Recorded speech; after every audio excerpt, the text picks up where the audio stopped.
বাড়িতে মা, দুই মেয়ে এবং ছেলে থাকতো। বাবা চাকরি সূত্রে বাইরে থাকতো। তো মা সমস্ত কিছু এ টু জেড সমস্ত কিছুই মা করতেন। সংসারের বাজার ঘাট সমস্ত কিছু সংসারের যত কাজ আছে মা করতেন। এবার বাজারও তখন কাছাকাছি ছিল না, বাজারও অনেক দূরে ছিল। সেই সুবাদে মাঝে মাঝে মেয়েদেরকেও মা বাজারে পাঠাতো যে যা বাজার করে নিয়ে আয়। তা মা লিস্ট লিখে দিত মেয়েদেরকে, যা এই দোকান থেকে এই আনবি, এই দোকান থেকে এই আনবি। তখন তো অত গ্যাস ট্যাস ছিল না, কাঠ কয়লায় রান্না ছিল। তখন কয়লা ঘুঁটে সবই বাজার থেকে কিনে আনতে হতো, মুদিখানা সদাই সবই। তা এবার মা দুই মেয়েকে পাঠিয়েছে বাজারে, যা দুই বোন বাজার করে নিয়ে আয়। মা লিখে দিয়েছে, লিস্ট করে দিয়েছে।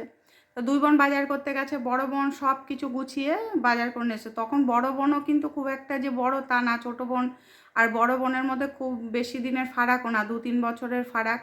তা তখন দুজনেই ছোট, তার মধ্যে বড় দিদি যে সে গুছিয়ে সব বাজার টাজার করেছে। তারপরে বোনকে বলেছে নে এবার বাড়িতে চল। আর তখন এত সামর্থ্য, চাকরি যতই করুক বাবা মারা, তখন কিন্তু এত ভালো সামর্থ্য কারোর ছিল না যে প্রত্যেক দিন রিক্সা করে বাজার করে বাড়িতে আসবে।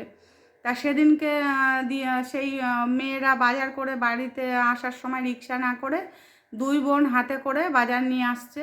তা বাজার পর্যন্ত দিদিকে বলেছে ছোটো বোন যে এই বাজারটুকু কিন্তু আমি বাজার হাতে নিয়ে যাব না, আমার লজ্জা করে, তুই নিয়ে যাবি রাস্তা থেকে, আমি গিয়ে বাজার পার হয়ে গিয়ে রাস্তা যখন আসবে তখন আমি বাজার নেব। বলছে ঠিক আছে। তারপরে যেই বাজারটা পার হয়ে গেছে তখন বড় বোন বলেছে বুনু নে বাজারটা এবার, আমি তো দুই হাতে এত সদাই নিতে পারছি না, তা তুই কিছুটা নে। তখন বোন বলেছে যে আরেকটু আরেকটু নেব, এই করে করে সে অর্ধেক রাস্তা যখন চলে এসছে তখনও বাজারটা দিদির হাত থেকে নেয়নি। তার একটুও কষ্ট হয়নি যে দিদি যে বাজারটা নিয়ে আসছে, ও লজ্জায় আনতে পারেনি যে লোকে দেখবে ও বাজার নিয়ে আসছে। ছোটোবেলার থেকে একটু মানে লজ্জাবতী ছিল, প্রেস্টিজ জ্ঞানটা খুব বেশি।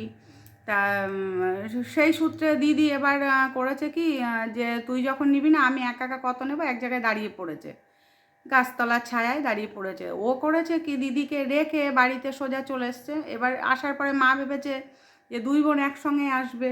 উমা, দুই বোন আসার বদলে এক মেয়েকে দেখে মা বলছে হ্যাঁ রে তুই চলে এসছিস, বাজার কোথায়, দিদি কোথায়, তুই যে একা একা চলে আসলি। তখন বলছে দিদি ওইখানে রাস্তায় দাঁড়িয়ে আছে, আমি চলে এসেছি, বাজার নিতে বলেছিল আমাকে, আমি আনিনি, আমার লজ্জা করেছে, আমি আনিনি, আমি বাজার টাজার আনতে পারবো না। এবার মা তো হন্তদন্ত হয়ে দৌড়াতে দৌড়াতে সেই বাজার আনতে গেছে। বাজার আনতে গিয়ে দেখে মেয়ে তো দাঁড়িয়ে আছে, অত ব্যাগ, 4-5টা ব্যাগ নিয়ে সে একাই দাঁড়িয়ে আছে।